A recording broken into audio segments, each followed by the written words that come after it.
You're listening to The White Rabbit, conversations on the art of presenting in a rather noisy world. Your hosts are Matt Krause and Alper Rozanes.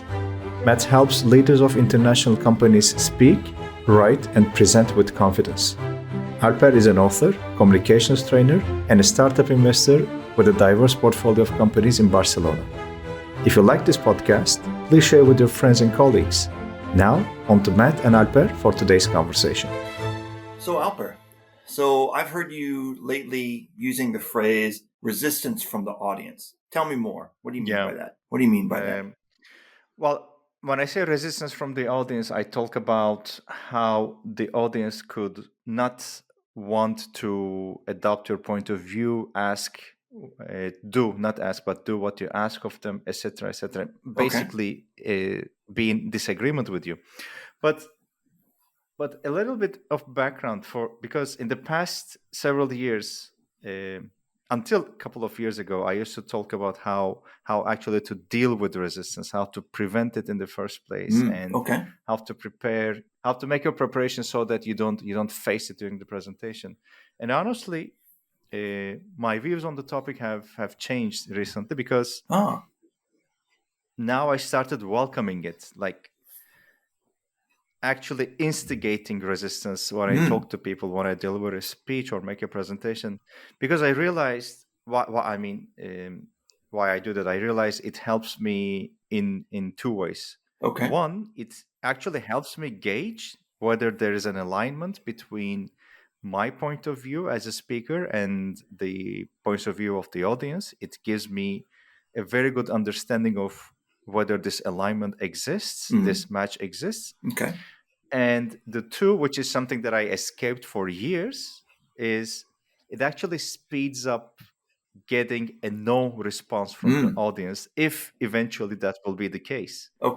So it is one thing to speak, to have meetings, to speak, to do presentations a couple of times, several times, spend half an hour, 40 minutes each time, and then even eventually get a no response from the audience. And it's another thing to get the no it's not quickly as a couple of minutes, but in the beginning of the interaction. So what's now, let me stop you there for a second. So what's the benefit of getting the no quickly? What's the benefit of that? It's a good question. I think my response would be, look, when I'm making a presentation to someone, I think we talked about this in the previous episodes. I'm either trying to have them see something differently, maybe believe in something differently, or maybe take an action that they would not have taken if I weren't speaking to them or if I weren't informing them. We have this famous marketing presentation example where at the end of it, we ask people to take an action, either to approve a budget or, increase a team or go with a certain way. If they're going to say no, if they eventually will resist to it so much that they will say no, I think it's better to hear that sooner than later. It's like in the selling process where you go to a client, you present to them, and let's say eventually they will say no. Would you like to hear that no after 3 hours of talking or after 30 minutes of talking? That's what I mean by I'd like to hear it getting a no from the audience in as soon as possible. Yeah, so that I can move on. And it's okay, by the way. I mean, if the audience, if I make a presentation and if the audience does not adopt my point of view, it's okay. Of course, I'll go back and think why that happened in the first place. But if the answer is going to be no, I would like to hear that sooner rather than later. I'm not saying the more the merrier, but absolutely the sooner the better when it comes to hearing a no from the audience. So is getting the no, is that something that you actively seek out now, or how you mentioned earlier that you like to elicit the no. You like to, if there's a no lurking out there somewhere, you like to uncover it quickly. So what are some ways that you're uncovering it these days? Well, it's a good phrase that you use. Is it something that I'm actively seeking? I am actively seeking no response from the audience, but not during the presentation, before that.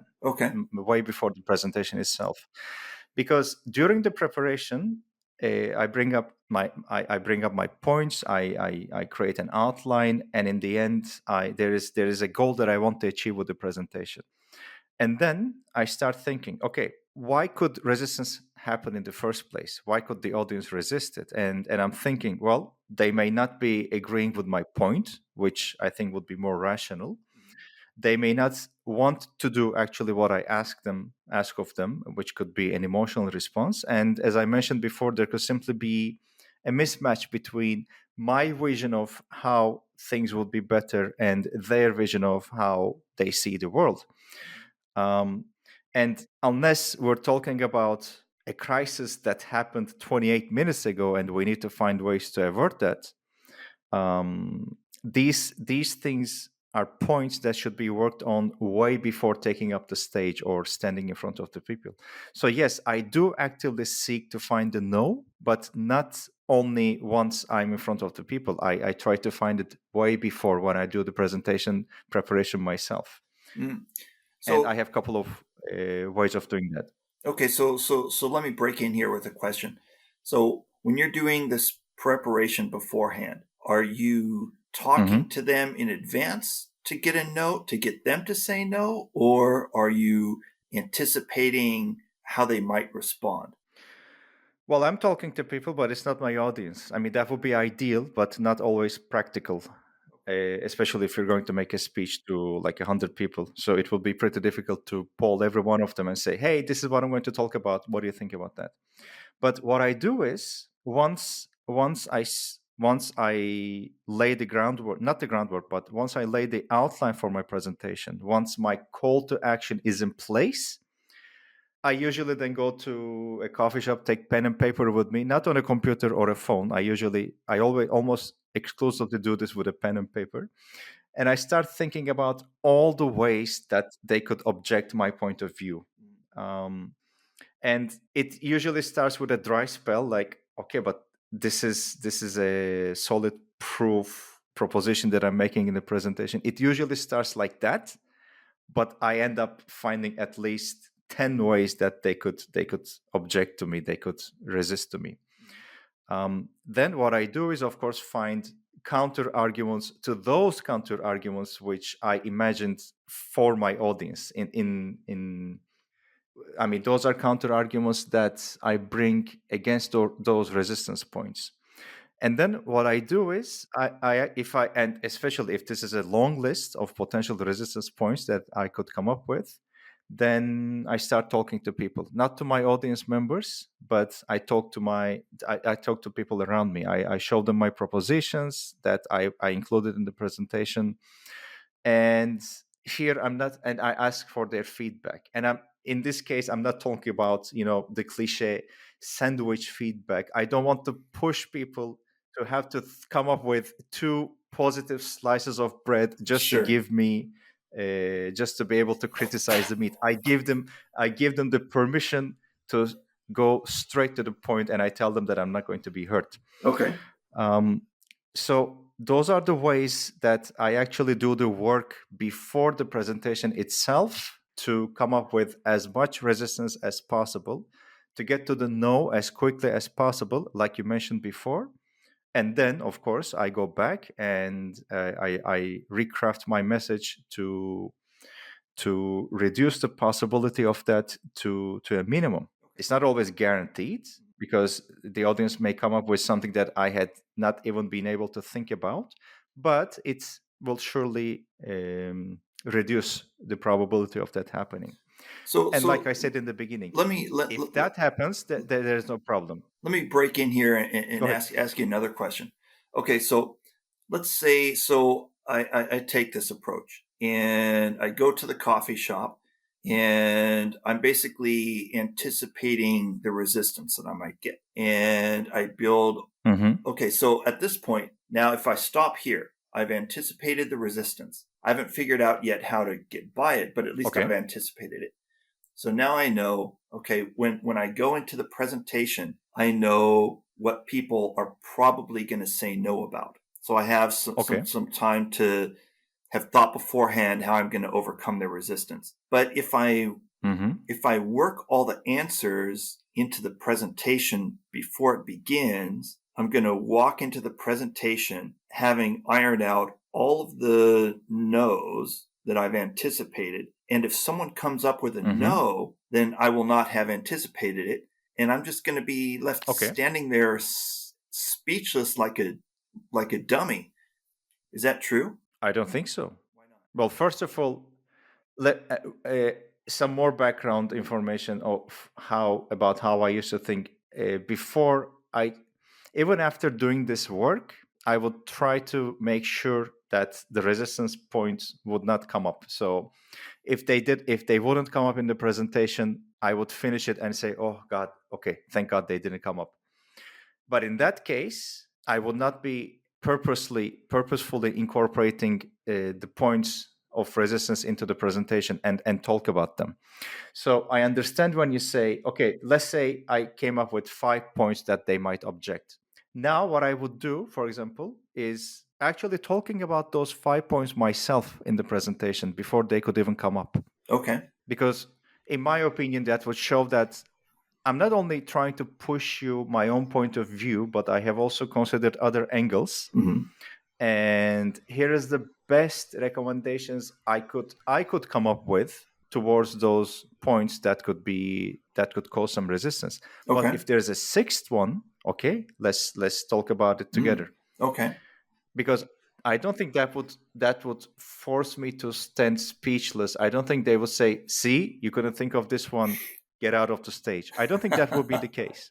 I think that would be the case if I pushed too hard to try to convince them or to persuade them. And I think we either talked about this or we talked about talking about this persuasion.